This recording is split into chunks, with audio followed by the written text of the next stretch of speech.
大家好，我是萨姐，今天来做一款抹茶奶酥小吐司，蓬松柔软，甜中带着一点清爽的抹茶香味。详细配方放在视频最后，大家记得截屏收藏。先把除了黄油之外所有的材料依次放入搅拌盆里。如果室温高的话，鸡蛋液和牛奶可以事先冷藏，这样可以降低面团整体的温度。冬天的话，可以用室温的鸡蛋和牛奶促进面团的发酵。当面团搅拌成团而且不粘底，能拉出这样比较厚的膜，就可以放入室温软化的黄油，继续增速的搅拌，直到面团完全不粘底，很有延展性。可以拉开这样很轻薄的膜，拉破洞的边缘也是十分光滑的，就说明这样的状态刚刚好。整理一下面团，为了保证很好的发酵，出面缸的面团温度不要超过27度，碗里喷点油防粘，盖上保鲜膜，温暖的环境下发酵到2倍大。趁面团发酵，来做个抹茶奶酥馅。黄油先室温软化，可以轻易按压下去的状态，黄油一定不能融化。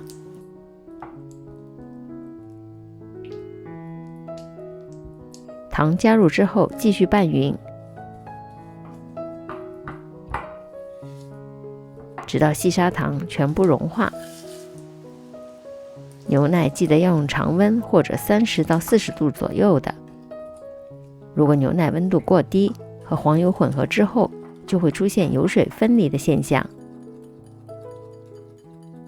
经过搅拌之后，成为顺滑的状态。加入奶粉和抹茶粉，混匀成团。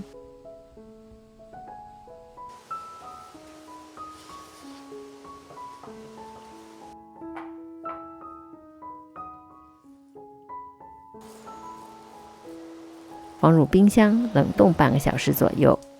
冷冻的目的是让奶酥馅成团更容易包裹。戴上手套防粘，把馅料分成10份，每份大约20克，搓圆，冷藏保存。现在面团大约发到2倍大，中间戳个洞，洞口会慢慢的回弹。如果出现塌陷、泄气，说明发酵过度了。分成10等份，每份大约50克。整理面团，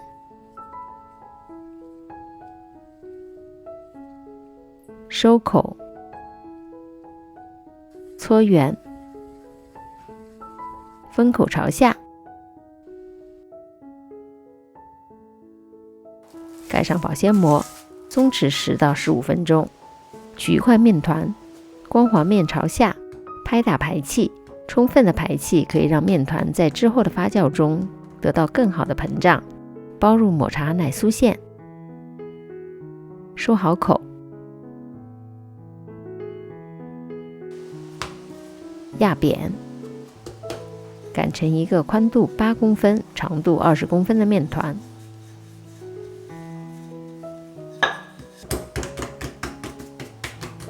刀片45度斜切，不要切断，如果直角切的话，就很容易切断。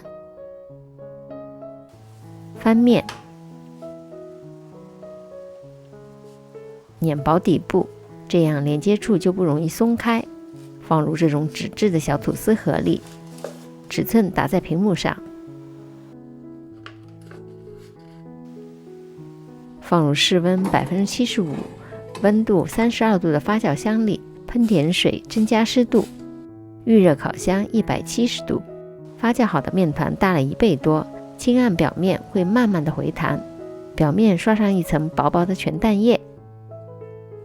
放入烤箱中下层170度烤20分钟左右，直到表面金黄。取出之后，马上转移到架子上散热放凉。感受一下这个抹茶奶酥面包有多蓬松柔软，带着浓郁的抹茶香味，真的非常好吃。